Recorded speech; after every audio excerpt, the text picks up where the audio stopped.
mkuu wa idara ya usalama wa taifa anateuliwa na rais wa Tanzania bara na wa Zanzibar, na msaidizi wake anateuliwa na rais, ni mteule wa rais. Na kwa ujumla wake kwamba kiongozi mkuu wa idara ya usalama wa taifa na wa pili na wa tatu na wa nne, hawa wote kusema kweli wanapatikana kutokana na mapenzi mema ya rais wa nchi. Hiyo ni kweli, mapenzi mema ya rais wa nchi. Inaweza isiwe moja kwa moja, lakini ni wateule wa rais wa nchi. Sasa na vile vile kama rais wa nchi akijisikia kwa sababu za maslahi ya nchi au ya uongozi hakutaki, pia wanaondolewa na kiongozi wa nchi, wanateuliwa na kiongozi wa nchi na wanaachishwa kazi na kiongozi wa nchi. Vile vile kwenye jeshi la polisi, mkuu wa jeshi la polisi IGP naye vile vile anateuliwa na mkuu wa nchi, lakini pia anaondolewa na mkuu wa nchi. Vile vile magereza, mkuu wa jeshi la magereza pia na yeye anateuliwa na mkuu wa nchi na anaondolewa na mkuu wa nchi. Vile vile na jeshi la wananchi CDF, na yeye vile vile mkuu wa jeshi la wananchi anateuliwa na rais na anaondolewa na rais. Kwa rais akiona vyovyote vile anaweza kumuondoa wakati wowote. Sasa mimi nina mapendekezo yangu ya muhimu sana, na mapendekezo haya yasipoeleweka nitarudi tena kuongea na nyie. Unajua, ukiongea hoja nzito kama hii, kuna wale watu ambao wanarukiaga hoja barabarani. Kwenye hili jambo mimi niko tayari kurudi hata mara 6 hata mara 100 ili tulifanye vizuri, tuishi kwenye nchi kwa furaha. Kwa mfano,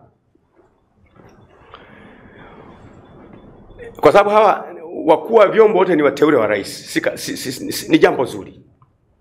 Mimi nawaza kwamba huyu mkuu wa chombo huyu, kwa mfano mkuu wa idara ya usalama, si ameteuliwa na rais, alafu huyu mkuu wa idara ya usalama anafukuzwa kazi na rais. Ikitokea huyu mkuu wa idara ya usalama amepishana na mheshimiwa rais kwenye jambo ambalo ni la maslahi ya nchi, sisi ni wanasiasa. Mheshimiwa rais au mwanasiasa mwingine yote angependa maslahi yake ya kisiasa ya shamili. Hakuna mtu mjinga duniani ambaye asingependa siasa yake shamili. Kila mtu angependa. Kwa mfano, huyu mkurugenzi mkuu wa idara ya usalama wa taifa akaona liko jambo ambalo ama mheshimiwa rais ama mamlaka za nchi zinafanya kinyume na uzalendo wa Kitanzania. Halafu akashauri, bwana, mimi kama mkuu wa idara ya usalama wa taifa ninaona kwamba hili jambo linahatarisha usalama wa nchi, liachwe.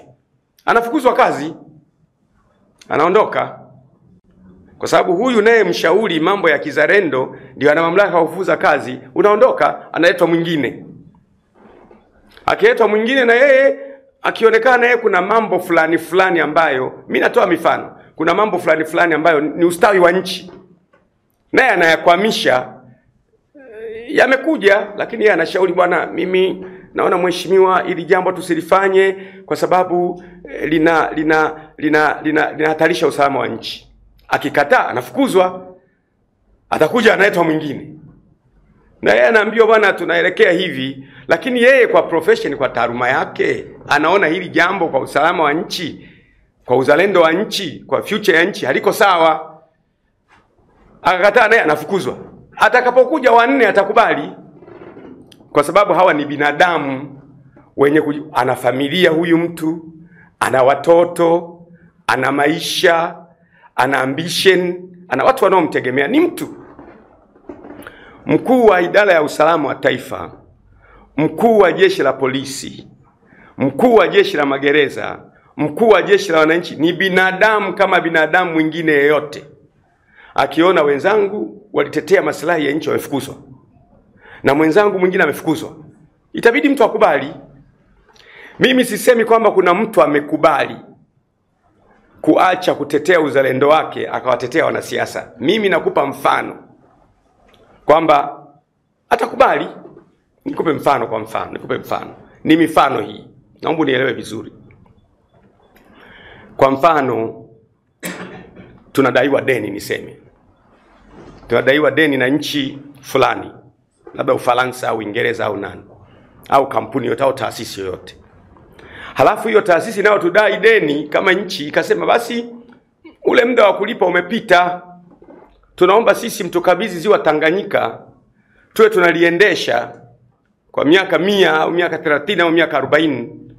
Halafu tutatumia kwa maana ya tutavua, tutafanya utalii miaka 40 au 20, tutarudisha hela zetu. Unanielewa Sasa huyu mkuu wa chombo, kwa mfano mkuu wa idara ya usalama wa taifa, au mkuu wa jeshi la polisi, au mkuu wa jeshi la wananchi, au mkuu wa jeshi la magereza, au wakuu wa vyombo wote wakasema, samahani mheshimiwa, hili jambo ni kweli tunadaiwa, tutafute njia nyingine. Tusimpe huyu ziwa Victoria. Ameondoka yule, amefukuzwa yule. Lakini alichofukuziwa sio kwamba amefanya kosa, anatetea maslahi ya nchi. Ndio maana kimemfanya afukuzwe kazi. Kwa hiyo tukifanikiwa kuwalinda hawa wakuu wa vyombo wasifukuzwe hivi hivi kirahisi, watakuwa na uwezo wa kuisimamia nchi yetu vizuri bila kupata madhara yanayoathiri familia zao. Kwa mimi nashauri mambo yafuatayo. Cha kwanza ambacho nashauri, nisikilizeni vizuri. Tanzania ni yetu sote, na Tanzania kwanza, mengine yote yanafuata. Ushauri wangu wa kwanza, ni kweli tubadilishe sheria yetu, iendelee kwamba wakuu wa vyombo, kwa maana ya DGIS, mkuu wa idara ya usalama wa taifa na msaidizi wake na wasaidizi wake, wale wateule wa rais wote, mkuu wa jeshi la polisi IGP na watu wote ambao ni wateule wa rais, mkuu wa jeshi la magereza, mkuu wa jeshi la wananchi, wateule wa rais wote, ni kweli wao wanateuliwa na rais. Lakini wakitaka kutoka, sababu zao za kutolewa zipelekwe kwenye kamati ya bunge ya usalama na mambo ya nchi za nje, kwamba huyu bwana nilimteua mimi lakini nataka kumtoa. Zionwe sababu hizo, tuzione, tuone kwamba je, huyu hatolewi katika nafasi yake kwa sababu ya uzalendo aliofanya? Mtu anataka nielewe, ili wabunge, kuna kamati ya ulinzi na usalama na mambo ya nje ya bunge, waangalie kwamba mtu anapotaka kutolewa, kama nchi zingine, naona kama Marekani, kiongozi wa chombo anapokuwa anateuliwa, kama unavyojua, anahojiwa na maseneta, wanamhoji.